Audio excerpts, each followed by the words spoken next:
eu gostaria de agradecer profundamente essa oportunidade, porque eu sempre vejo com muita alegria e muita esperança esses encontros culturais que têm por finalidade a preservação do meio ambiente, da memória, enfim, sempre esses encontros me falam muito de perto, e eu acho que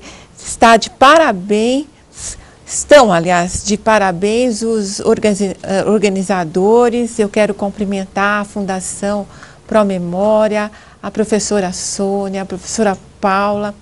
Quero deixar aqui meus votos de parabéns ao professor Alfredo, à direção da UniABC, à prefeitura, enfim, todos aqueles, os funcionários, todos aqueles que trabalharam para que se efetivasse esse encontro.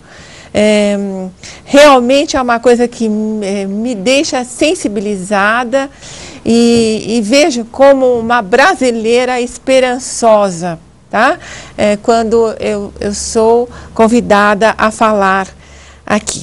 Bom, o professor Alfredo, ele tinha dito para eu falar alguma coisa sobre história regional, memória, patrimônio, e entrar um pouquinho na São Paulo Reino, que é um livro que eu, talvez, não sei se a Fundação tem, se ela não tiver, eu vou deixar um desses exemplares, um exemplar aqui, porque é um livro esgotado. Como a professora acabou de falar, uma jovem pesquisadora que fala tão bem, né? Ela fala de um patrimônio que nós temos que preservar, que é o patrimônio ambiental. Todo esse patrimônio faz parte daquilo que nós chamamos patrimônio histórico, cultural ou patrimônio ambiental, que nós vamos chamar aqui genericamente como patrimônio histórico-cultural. Bom, então nós podemos pensar que a palavra patrimônio ela tem um uso muito plural, né? Então nós podemos empregar patrimônio para patrimônio histórico, patrimônio para patrimônio cultural, para patrimônio ambiental, artístico e etc. Esse entendimento do que é um patrimônio, ele está imbuído de conceitos que envolvem a cultura, as artes, a estética, o meio ambiente, a memória e a própria história. Então, aí eu coloco uma questão aqui para nós discutirmos, né? Seria esse patrimônio histórico mais abrangente que o patrimônio ambiental, por exemplo? Mais abrangente, estou falando mais importante não, estou falando mais abrangente. Por quê? Vamos ver o uso histórico do que é um patrimônio histórico. Eles são bens que registram a nossa cultura material, independente do seu valor estético, artístico e até o seu valor monetário. E atualmente nós temos muitas ações que estão trabalhando na preservação de patrimônio imaterial. Por exemplo, todo mundo sabe do tombamento que houve na receita do acarajé. Esse patrimônio do acarajé foi assim, algumas pessoas estranharam, houve um estranhamento na sociedade. Por quê? Entende? Nós vamos tombar o acarajé, tombar a feijoada, tombar o bolinho de queijo, cachaça e etc. Tá? Por quê? A gente se preocupava mais com coisas assim que fossem mais chamativas, que estavam imbuídas assim de um conceito econômico, e agora não. Nós estamos assim vendo que a memória, a cidadania, né, ela está muito ligada ao popular, né? Então, nós vamos ver, aí nós entendemos o porquê desses entendimentos.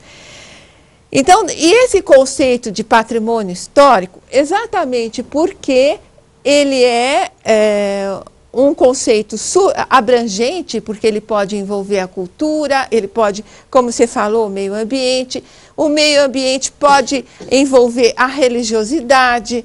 Então, nós vamos ver que tudo está imbricado, está tudo urdido, ligado. Então, quando nós falamos de um patrimônio cultural, eu estou falando o quê? De todos esses patrimônios, tá? Então, não tem um patrimônio mais abrangente que o outro. Não existe isso, tá? Então, nós entendemos que por patrimônio cultural, eu vou entender que neste conceito cabem patrimônio histórico, patrimônio ambiental, patrimônio cultural e daí vai, tá? E que isso não se refere apenas ao que era famoso, ao que tinha sido escrito, ao que tinha sido pintado, mas também se refere àquilo que dá ao povo o que ela falou, o sentimento de pertença. Quando você fala assim, vou para Minas, você fala, oba, eu vou comer um pão de queijo, não é isso? Eu vou para a Bahia, puxa, eu vou comer um acarajé, tá? E assim nós vamos vendo essa ligação. O que é? É aquilo que, gente, eu vou esquecer da minha hora, que é aquilo que me dá o sentimento de pertença, e o sentimento de pertença vai me dar a cidadania, tá? Então eu preciso pertencer a algum lugar para me sentir cidadão, tá? Isso é uma ligação bastante importante. Então, nós vamos ver que história, como eu falei, patrimônio cultural, patrimônio histórico, eles são categorias de abrangência equivalentes, né? E correlatas, e uma cai na outra, quer dizer, estão imbricadas. Na prática, eu posso utilizar uma ou outra, mas aqui eu chamo a atenção principalmente para as pessoas que estão em cargos públicos. Então, vamos falar, isso aqui eu vou falar que faz parte, ou isso, do patrimônio cultural, tá? Quando eu vou estabelecer que isso aqui é um patrimônio cultural, eu preciso tomar cuidado que, de repente, isso aqui só vai para a Secretaria da Cultura e fica estanque das demais atividades públicas que visam a cultura. Então, quando eu conceituo o que é um patrimônio histórico e cultural, em se tratando de políticas públicas, há de ser necessário que o gestor público conheça a abrangência do que é patrimônio e todos os conceitos inerentes a um patrimônio cultural, certo? Por quê? Às vezes uma definição faz com que saia uma lei assim ou assado, ou um tipo de gestão pública, tá? Às vezes talvez não mais correta. Aqui eu vou falar uma coisa a seguinte, que é em relação à preservação. Preservamos bens culturais, históricos, ambientais, como acabamos de ver, bens imateriais para eternizá-los, né? Quando eu faço isso, eu estou garantindo que as gerações futuras conheçam esse passado que faz parte daquilo que nós chamamos memória coletiva, tá? Agora, eu gostaria de falar uma coisa aqui. Deixar claro que os instrumentos do tombamento, como todos nós sabemos, são poderosos, são poderosíssimos. E muitas vezes, eles tombam uma casa. Vamos supor, eu trabalhei com a Vila Operária Maria Zélia. Eles estão agora numa dificuldade enorme devido ao tombamento e o não respeito ao tombamento. Por quê? Porque o Estado, ele tomba, mas ele não dá à comunidade, ao cidadão, ao proprietário, uma assistência. Então, a pessoa, infelizmente, eu vou falar aqui, eu sou favorável ao tombamento, claro, mas eu sou favorável a que se mude a política dos donos, dos proprietários, dos imóveis, dos quadros, dos livros, certo? Enfim, dos bens materiais e até dos imateriais, tá? Quer dizer, não é só tombar e virar as costas, é tombar e manter isso, né? Porque é o que eu assisto aqui, e fui conselheira do Condefat pela Unesp, 2 gestões, quer dizer, são 4 anos, onde quando a gente chegava para abrir o estudo de tombamento, a gente tinha dificuldade em explicar para as pessoas o que era, porque as pessoas se sentiam lesadas.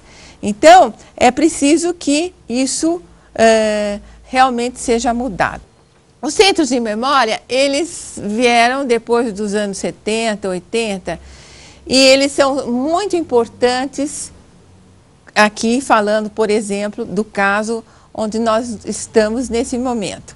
Quer dizer, se não houvesse essa intenção de um grupo de pessoas de trabalharem, muitas vezes os senhores começaram voluntariamente, muitos de vocês, falo vocês para ficar mais suave, mas trabalharam espontaneamente. Então, o que acontece? Esses grupos que muitas vezes começam espontaneamente, depois se tornam públicos, ou começam via universidade, aqui através principalmente dos anos 70, 80, eles são muito importantes porque eles vão levar, através do seu trabalho, aquilo que ela falou e o que eu falei também, que é o sentimento de pertença, certo? Eles, através dos centros de memórias, por exemplo, a UniABC, professor Alfredo lá,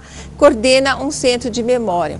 Quer dizer, então, os alunos podem pesquisar e desses centros de memória aparecem muitos trabalhos e é uma maneira de incentivar. Outro caso é o que nós estamos aqui, né? Nós estamos aqui através de um centro de memória que teve o seu caminho, que nós sabemos que foi difícil no começo, todos nós sabemos, tudo é assim, mas que agora presta um serviço à comunidade, né? E é muito interessante porque não é um serviço comum, né? É um serviço que você vai levar para a pessoa a autoestima, você vai levar para a pessoa o conhecer das suas raízes, você vai levar para a pessoa que ela entenda mais o mundo que ela vive, enfim. Então, vejo com muito bons olhos, como eu falei no começo, isso, e é, sem dúvida, uma forma muito importante de trabalhar a preservação, a memória e a história regional, tá? E todos os patrimônios aqui também. A história regional, ela veio através dos historiadores franceses, do grupo dos Les Annales, especialmente com o Fernand Braudel, que fez a história do Mediterrâneo. E essa foi a primeira grande história regional. Por quê? Nós sempre tivemos assim, história da Alemanha, a história da Europa Ocidental, certo? Então nós tínhamos as grandes histórias e nós não tínhamos os temas trabalhados separadamente, tá? Bom, com essa nova interpretação da história, que ela integra novos valores, novos sujeitos, novos olhares, especialmente os novos olhares, e especialmente a aproximação entre a geografia, a sociologia, a antropologia, nós temos a psicanálise, a história do meio ambiente e tudo mais, tudo isso foi parte dessa nova história que apareceu. E a história regional, ela triunfou nesse período. Por quê? Nós vamos ver que após a Segunda Guerra Mundial, com toda aquela destruição, houve uma necessidade muito grande de saber a história dos países que desapareceram. Nós vivemos isso hoje, tá? Nós tivemos o Império Russo desmembrado, tá? Então, e outra coisa, a globalização está nos unindo numa comunidade, parece que única, mas não é não. Por quê? Nessa via globalização é onde eu vejo muito mais trabalhos de história regional, que nós chamamos de história locais ou microhistória. Por quê? Porque eu tenho que preservar a história do ABC. Eu tenho que dizer para as pessoas que, apesar de estarmos globalizados, eu tenho a minha característica, certo? Eu tenho as minhas raízes, eu tenho o meu percurso histórico, que me diferencia de São Paulo, de Campinas, tá? De Salvador e assim de Londres e vai aí, certo? Então, nós temos uma corrente que parece contraditória, mas não é contraditória, não. Entende? É exatamente porque nós estamos num mundo excessivamente globalizado, é que nós temos que estudar as diferenças, que nós temos que estudar as características. Então, exatamente por isso nós temos essa sociedade. Por que a sociedade está mudando tanto? Porque a gente está assistindo tantas mudanças. Exatamente por quê? Porque nessa massificação, as diferenciações estão aparecendo, tá? Em vários níveis. E a história regional tem um papel muito importante, porque todo mundo quer saber a história de onde eu nasci.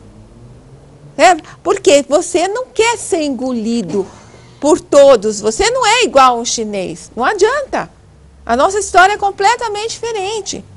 Então eu tenho que conhecer a história do chinês, mas ele tem que conhecer a minha história também.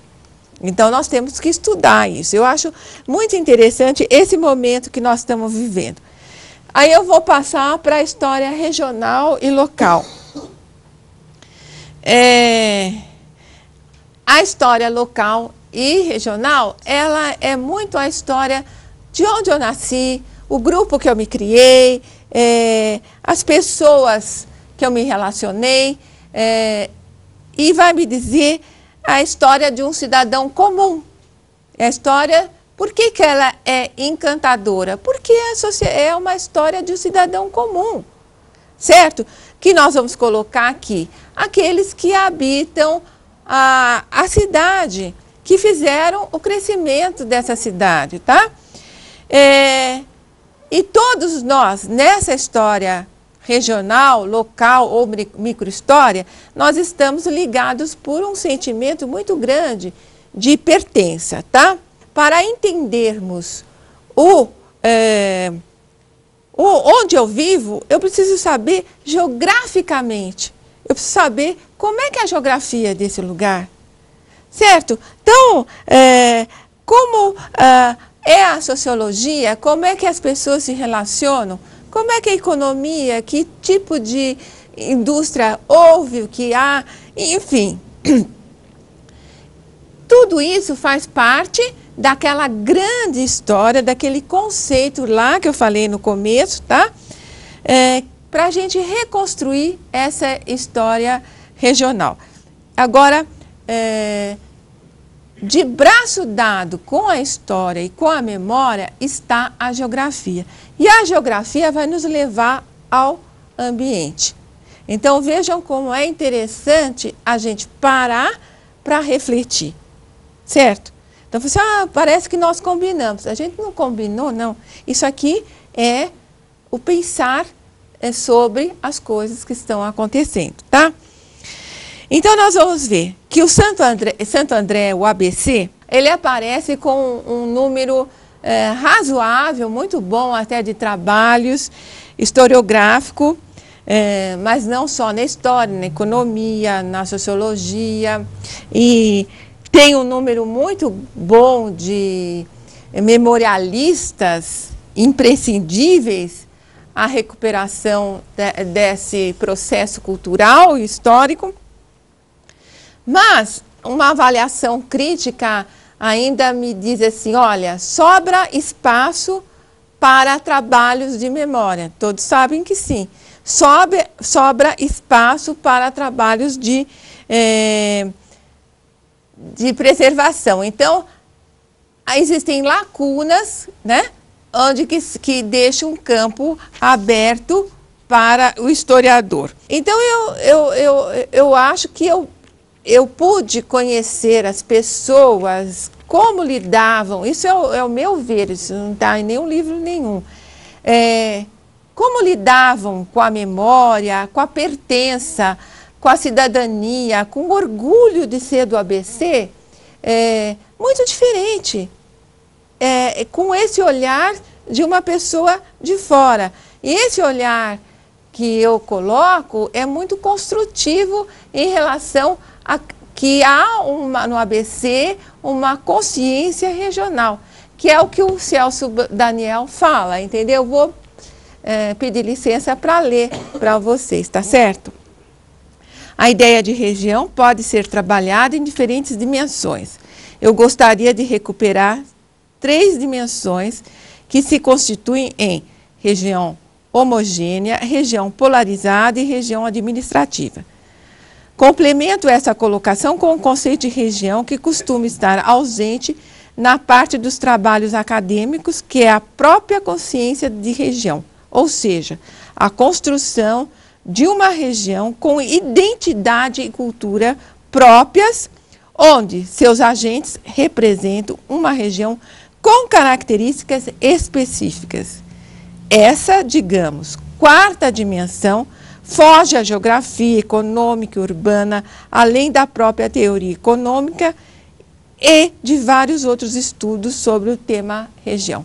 Então, portanto, eu acho que foi um olhar profundíssimo de quem conhecia a região e quem refletiu. E exatamente por isso, gente, que ele fez questão da compra de Paranapiacaba. Entende? Por isso ele fez porque ele sabia da importância que a população, tá? E a importância disso para a memória e identidade regional. Bom, uma pena, né? O que eu acho importante é que eu ligo sempre a história das ferrovias, a urbanização, enfim, de São Paulo, né? Então eu vejo aqui, ela é um estudo instigante, porque a ferrovia, além de ser um cartão postal, é muito lindo, né? A luz, né? Então você se lembra de todas as transformações que houve da segunda metade do século XIX para cima, né? Então nós temos ao lado da café da ferrovia, tivemos a urbanização, tanto é que o Teatro Municipal, que está sendo reinaugurado, lindíssimo agora, ele foi feito exatamente para que esses novos senhores do café que vieram morar em São Paulo, levassem as suas filhas, né, aquelas moças casaidoras, né, aos concertos. Então, o Teatro Municipal era uma exigência praticamente da elite política para ter um lazer. né, que eles tinham saído das suas fazendas e estavam querendo reconstruir uma vida social, porque o objetivo era mais social do que cultural, claro. E, felizmente, ficou muito bonito, né? É uma coisa que a gente gosta muito de ver. Aí nós temos, inclusive, o advento da República, a imigração, antes a abolição. Eu considero as ferrovias o retrato da consolidação do capitalismo no Brasil. E é muito interessante porque outro dia eu fui falar numa outra faculdade sobre isso e um aluno falou assim: professora, antes era moda falar mal dos ingleses, por causa que exploravam, porque as concessões eram de 90 anos, eles tinham 5% de juros do governo imperial, mais 2% de São Paulo, todos ganharam muito dinheiro, isso antes, mais ou menos anos 80, 90. Agora não. Agora a gente fala bem da Light, que urbanizou São Paulo, fala bem da estrada de ferro. O que a senhora acha? Eu falei, eu não acho nada, eu estudo, eu não julgo, né? Lógico que eles trouxeram, como é que eu posso negar um desenvolvimento que eles trouxeram? Eles trouxeram técnicos, que são os novos agentes, mudaram a fisionomia de São Paulo, as estações que vieram para cá, por exemplo, tá? Tem um trabalho muito lindo que é sobre as cidades ao longo da São Paulo Railway. Então, nós vamos ver que tudo isso mostra que há uma importância, tá? Agora, ao cientista, político, o historiador, ele vai aos fatos, não a um julgamento, né? E a gente também não pode falar ou foi bom ou foi ruim. Isso é um raciocínio muito simplista, certo? Então, os fatos falam por si e cada um julga conforme a sua consciência, o seu perfil ideológico, certo? Ou como ele vê, né? Nós não estamos aí na liberdade do pensamento, temos que exercitá-la, né? Bom, eu falo muito de Mauá, que eu acho sempre um grande brasileiro, um precursor dos empreendedores, um grande empreendedor, um sonhador, realmente um sonhador, que somente um homem que acreditasse tanto no Brasil, ele poderia ter pego a empreitada de fazer a Serra do Mar, gente. São 800 metros de declive. Isso eu estou em 1850 e pouco. Então, vejam bem, eu acho a figura de Mauá extremamente uma pessoa que acreditava no Brasil, acreditava no que ele estava fazendo, e que nós sabemos que, apesar dele ser muito rico, ele começou pobre, ele foi um menino órfão, caixeiro, viajante, que ia dormir na casa onde ele trabalhava, era uma casa comercial, e daí ele vai ganhando dinheiro, Essa concessão da São Paulo Railway era de 1938. Gente, eu vou sair daqui porque senão eu fico muito presa aí, tá? E nós estamos com o tempo esgotado. E cai nas mãos dele e ele empenha esse nacionalismo. Porque eu acho que ele é, antes de tudo, um grande nacionalista, né? Ele morre, não vou dizer pobre, diante daquilo que ele tinha, os bancos e tal. E o pior de tudo é que não houve socorro imperial a ele, né? Uma judiação, né? Então, ele fale, e antes dele falir, todas essas ações que ele tinha levantado da São Paulo Railway, lá na Inglaterra, onde ele abriu ao mercado, que foram compradas basicamente por judeus, ingleses e o grupo Rothschild, com a queda de Mauá, passam para o grupo Rothschild. Então, a nossa estrada de ferro Santos a Jundiaí vai se chamar de agora em diante São Paulo Railway. E nós vamos ver que assim vai ficar na mão dos ingleses até 1946, quando houve a encampação. E daí mais 10 anos, eles passam para FEPASA. O que eu quero falar tudo isso, ligando à história regional, é o sofrimento de Paranapiacaba. Porque vejam bem, Paranapiacaba, eu tenho aqui o texto, mas eu não vou passar para vocês porque é mais fácil eu explicar, nós temos pouco tempo. Todo mundo sabe que ela foi uma vila que foi feita para os operários e tal, exatamente ligados para aqueles que mantinham o sistema funicular. E a vila tem características inglesas e as pessoas ficaram morando lá, e nós vimos que houve a encampação, depois passou para a FEPASA. A FEPASA não deu o devido valor a Paranapiacaba, nem ao respeito às pessoas, e nós vimos que,